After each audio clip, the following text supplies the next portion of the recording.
นดี้เมืองมรดกโลกของประเทศศรีลังกาเป็นที่ตั้งของดาราดามันลิกาวะหรือพระเขี้ยวแก้วที่ซึ่งประดิษฐานพระทันตธาตุของพระสัมมาสัมพุทธเจ้าสิ่งศักดิ์สิทธิ์คู่บ้านคู่เมืองที่ถือเป็นสมบัติอันล้ำค่าของชาวพุทธทั่วโลกในทุกๆวันจะมีชาวพุทธศรีลังกาและผู้แสวงบุญจากนานาประเทศหลั่งไหลมาอย่างที่นี่เพื่อกราบสักการะพระเขี้ยวแก้วเพื่อความเป็นสิริมงคลณที่แห่งนี้ยังคงรักษาประเพณีและวัฒนธรรมทางพระพุทธศาสนาเอาไว้ได้อย่างงดงามจนอาจกล่าวได้ว่าแคนดี้คือเมืองศักดิ์สิทธิ์สำหรับพุทธศาสนิกชนทั้งในศรีลังกาและทั่วโลก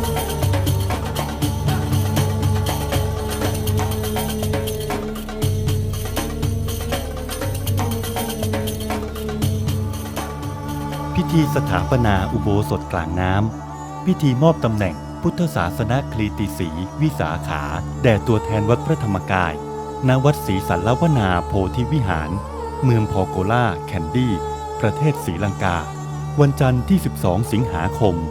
พุทธศักราช 2562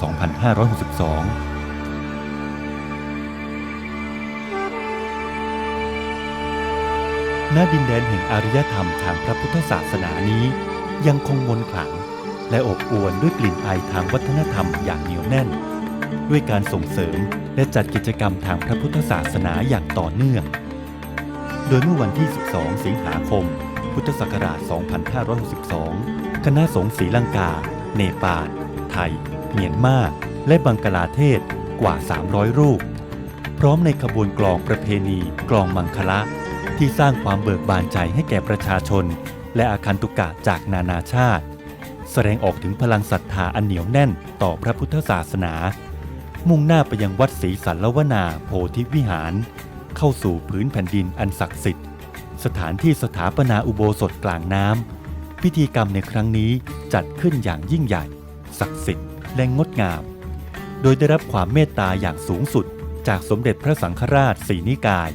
แห่งสาธารณรัฐสังคมนิยมประชาธิปไตยศรีลังกาซึ่งนับเป็นเกียรติประวัติและความภาคภูมิใจ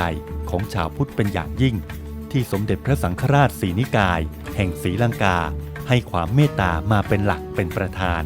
และเป็นเนื้อนาบุญอันเลิศให้แก่พุทธศาสนิกชนชาวศรีลังกาและนานาชาติ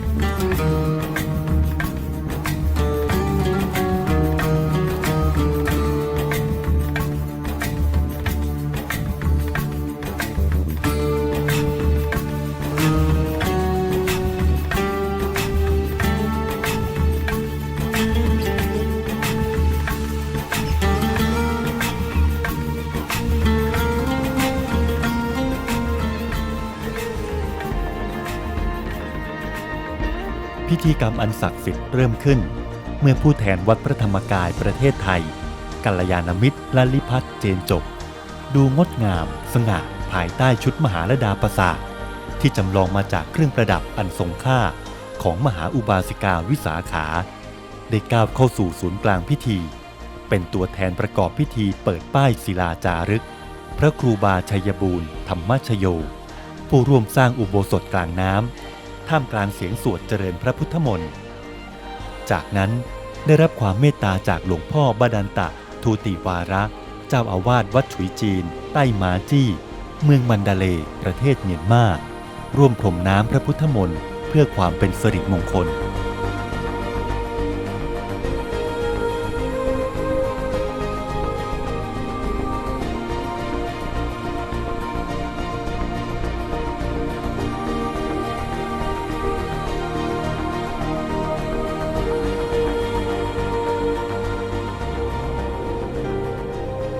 ในท่ามกลางความปราบปลื้มยินดี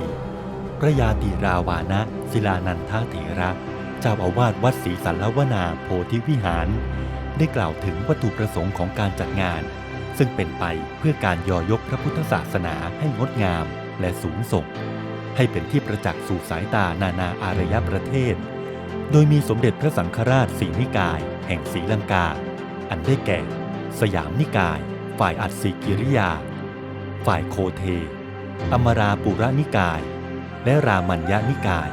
พร้อมคณะพระมหาเถระจากนานาชาติ รวมใจพุทธบริษัทสี่ให้แน่นแฟ้นในพระพุทธศาสนาบุญพิธีครั้งนี้เป็นบุญประวัติศาสตร์ที่รวมใจพุทธบริษัททุกภาคส่วนให้เป็นหนึ่งเดียวกันโดยพระท่านคารูจายาสุริยาประธานรัฐสภาแห่งศรีลังกาท่านจามินีจายาวิครามาพีเรรารัฐมนตรีว่าการกระทรวงพุทธศาสนาแห่งศรีลังกาและท่านเกเซราเซนานายาเกผู้ว่าการเมืองแคนดี้ให้เกียรติอย่างสูงสุดต่อพิธีกรรมเป็นภาพที่แสดงให้เห็นถึงพลังความสามัคคีเป็นน้ำหนึ่งใจเดียวกันของชาวพุทธที่พร้อมใจก้าวเข้ามามีส่วนร่วมในการส่งเสริมกิจกรรมทางพระพุทธศาสนาให้เจริญรุ่งเรือง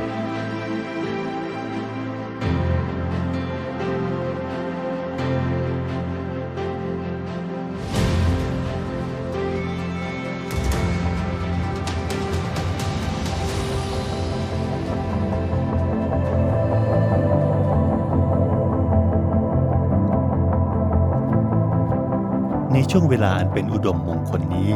พุทธบริษัทสี่ได้พร้อมใจปฏิบัติธรรมเจริญสมาธิภาวนากลั่นดวงใจให้ใสสว่างถวายเป็นพุทธบูชาแด่พระสัมมาสัมพุทธเจ้าและเพื่อการเตรียมภาชนะใจให้พร้อมต่อการรองรับบุญในมหากุศลครั้งยิ่งใหญ่ที่กำลังจะเกิดขึ้นจากนั้นตัวแทนจากวัดพระธรรมกายประเทศไทยและตัวแทนผู้มีบุญชาวเมียนมาได้เป็นประธานนำพุทธศาสนิกชนชาวศรีลังกาและนานาชาติกล่าวคำถวายอุโบสถเป็นภาษาบาลีและภาษาเมียนมาตามด้วยพิธีกล่าวคำถวายสังฆทานโดยผู้แทนจากวัดพระธรรมกายประเทศไทยทุกช่วงเวลาดำเนินไปด้วยความปลาบปลื้มที่ได้มีส่วนสำคัญในการทำนุบำรุงพระพุทธศาสนาในศรีลังกา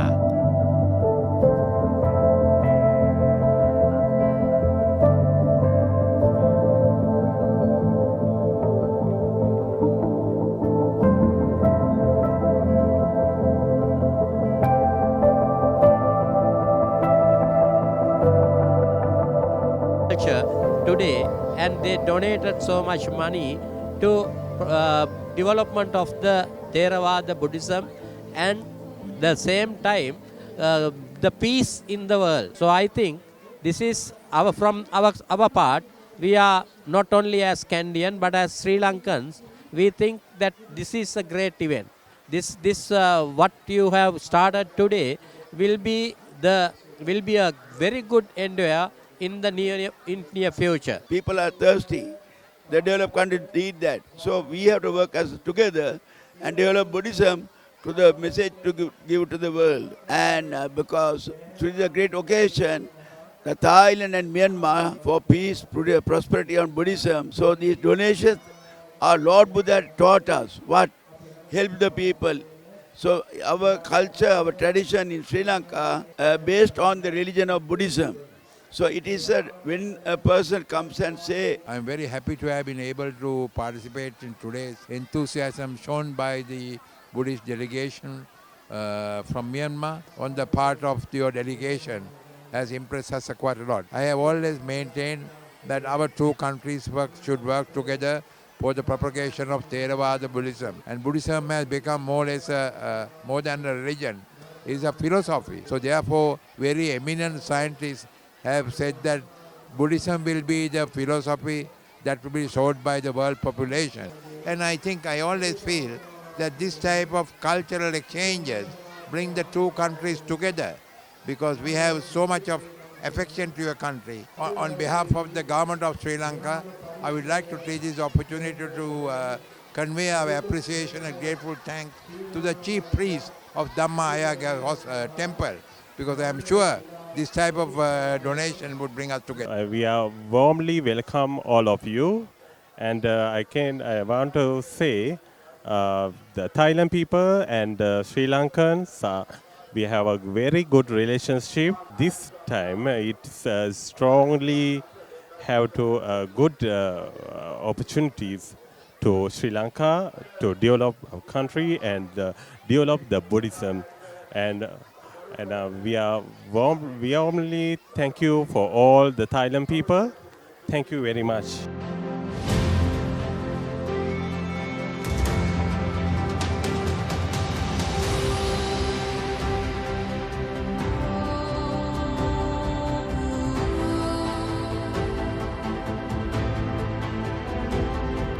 ความงดงามในพระพุทธศาสนาปรากฏสร้างความอิ่มเอมใจ เมื่อขบวนอัญเชิญผ้าไตรของนางวิสาขาพร้อมด้วยคณะผู้มีบุญผู้ร่วมสถาปนาอุโบสถกลางน้ำเคลื่อนเข้าสู่ศูนย์กลางพิธี ความงดงามของชุดมหาลดาปราสาทได้ถูกจำลองขึ้นอย่างปราณีตงดงามด้วยพุทธศิลป์อันเลิศน้อมนำใจให้ผู้พบเห็นได้หวนรำลึกถึงการสั่งสมบุญอย่างยิ่งยวดซึ่งนางวิสาขาคือมหาอุบาสิกาผู้เลิศในการอุปถัมภ์บำรุงพระพุทธศาสนาการจำลองเรื่องราวจากครั้งพุทธกาลมาสู่ยุคปัจจุบันก็เพื่อให้พุทธศาสนิกชนทั่วโลกได้เห็นถึงคุณค่าและเชื่อมั่นในผลแห่งบุญที่มีอยู่จริงจากเรื่องราวในพระไตรปิฎกและเพื่อการทำนุบำรุงพระพุทธศาสนาในประเทศศรีลังกานางวิสาขาและคณะได้น้อมนำปัจจัยไทยธรรมถวายแด่คณะสงฆ์หมู่ใหญ่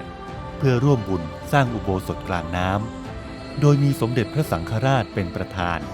ตามด้วยคณะเจ้าภาพคณะกัลยาณมิตรจากประเทศไทยและคณะศิษยานุศิษย์จากวัดพระธรรมกายได้พร้อมใจน้อมนำผ้าไตรไทยธรรมและจัตุปัจจัยถวายสมทบทุนสร้างอุโบสถกลางน้ำให้สำเร็จในเร็ววันนับเป็นเรื่องที่เกิดขึ้นได้อย่างยากยิ่งที่มีสมเด็จพระสังฆราชมาเป็นเนื้อนาบุญอย่างพร้อมเพรียงกันเช่นนี้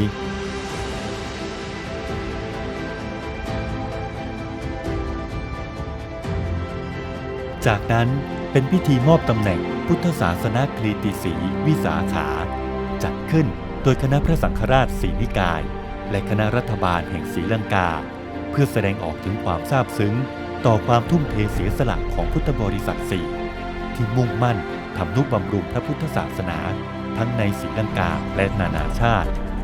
โดยครั้งนี้พระมหาเถระจากประเทศเมียนมา2 รูปได้รับการถวายรางวัลอันทรงเกียรติโดยประธานรัฐสภาและรัฐมนตรีกระทรวงพุทธศาสนาแห่งศรีลังกาเป็นผู้แทนถวายทั้งนี้ได้มีอุบาสิกาอีก2 ท่านขึ้นรับตำแหน่งอันทรงเกียรตินี้เช่นกันได้แก่กุณดอนนีนี่อุบาสิกาผู้อุปถัมภ์บำรุงพระพุทธศาสนาจากประเทศเมียนมาพร้อมด้วยกัลยาณมิตรลลิพัฒน์เจนจบตัวแทนศิษยานุศิษย์จากวัดพระธรรมกายผู้สวมชุดมหาลดาปราสาทที่ก้าวตามอย่างนางวิสาขาในการทำนุบำรุงพระพุทธศาสนาให้รุ่งเรือง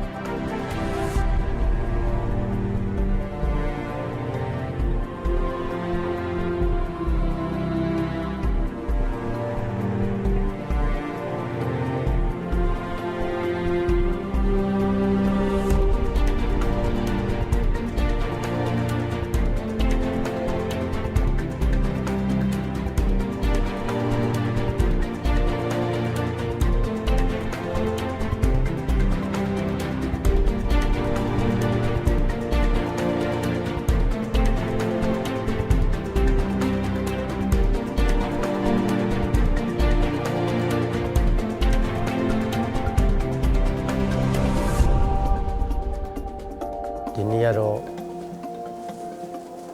သာသနာတော်အတွက်မဖြစ်မနေလိုအပ်တဲ့တိမ်တော်ကြီးကိုတွန်ဘောဓမ္မစီကိုအောင်မြင်စွာလှူဒန်းနိုင်ခဲ့တဲ့အတွက်ကြောင့်အရန်ကို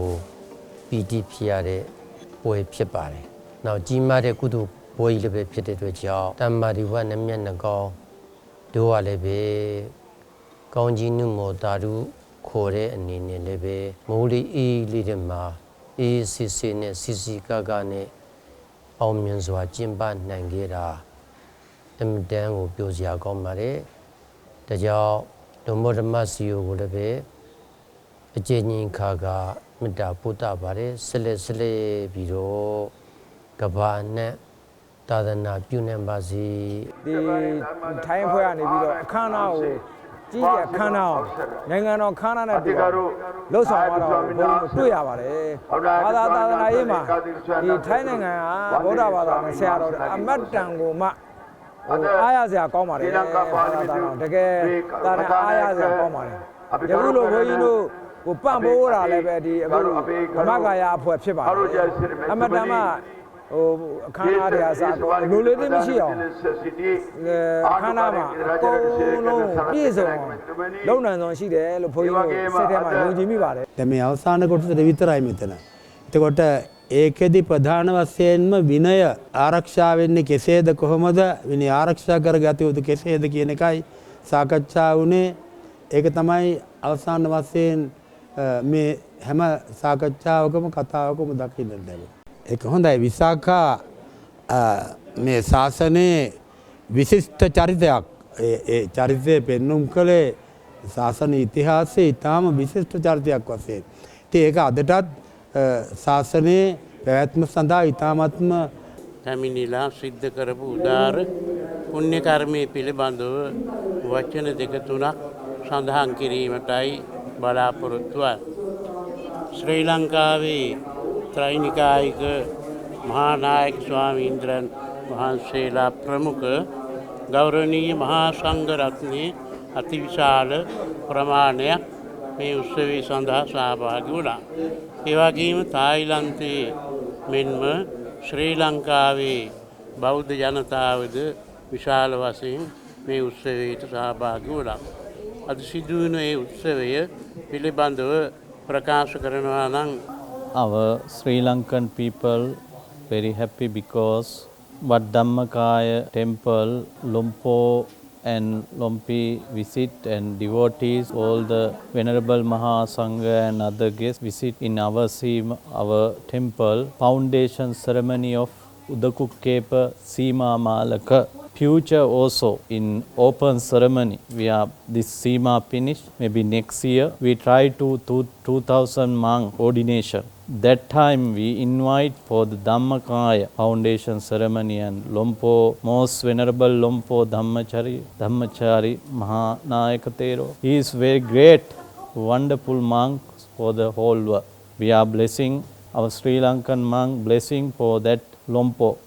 because he is doing Buddha Sasana, too many works, our Dhammakaya leaders, his future happiness and good thing we play for Dhammakaya, Lompo and devotees, any monks, everyone. Sadhu, sadhu.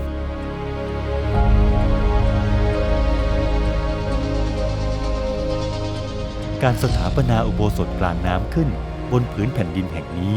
เป็นทางมาของมหากุศลครั้งยิ่งใหญ่คือบุญประวัติศาสตร์ของนักสร้างบารมีที่ได้ทุ่มเทแรงกายแรงใจเพื่อสารงานพระพุทธศาสนาให้กว้างไกลอุโบสถกลางน้ำที่กำลังจะถือกำเนิดขึ้นจะเป็นศูนย์รวมใจชาวพุทธในศรีลังกาและนานาชาติให้เป็นดวงเดียวกัน